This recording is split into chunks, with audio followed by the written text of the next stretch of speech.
আমার মসজিদের মুয়াজ্জিন বলছে, বেলাল হুজুর গত কয়েক জুমা আগে কালেকশন থেকে 77টা 1 টাকার কয়েন পাওয়া গেছে।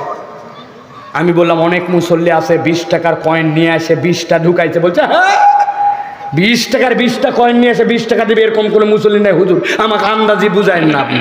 তার মানে হাজার ওয়াজের পরেও 1 টাকা 2 টাকা সেরা নোট দেওয়া মুসল্লি আছে, ঠিক না? আমরা এই জন্য কৌশল পরিবর্তন করতেছি। ওই কৌটা ছাড়ে দিছে, সামনে রকেটের গতিতে যাচ্ছে 60 60 60। ওই কৌশল বাদ, এখন থেকে ব্যাগ নিয়ে কালেকশন হবে। সামনে যায় দাঁড়াবে, যতক্ষণ না দিবে ততক্ষণ সরব না, ঠিক না? তারপরেও কতগুলো শেষরা আছে বলবে বাহ আমি আনিনি, টাকা আনবা ভুলে গেছি, বলবে না? তাদের জন্য বুদ্ধি বার করছি যে এই বেটা কালেকশন করবে, আগের থেকে ওর পকেটে 5টা 20 টাকার নোট রেডি থাকবে। যেই বলবে ভুলে গেছি, টাকা বের করে বলে হাওলাত দিলাম, বিকালে দিয়ে দেন, ফালা টাকা দেওয়া লাগবে তাও, ঠিক না? দান না করলে হবে না। এত হারকিপটা আমরা হয়ে গেছে, মানুষ চাই অথচ আমরা দান করি না।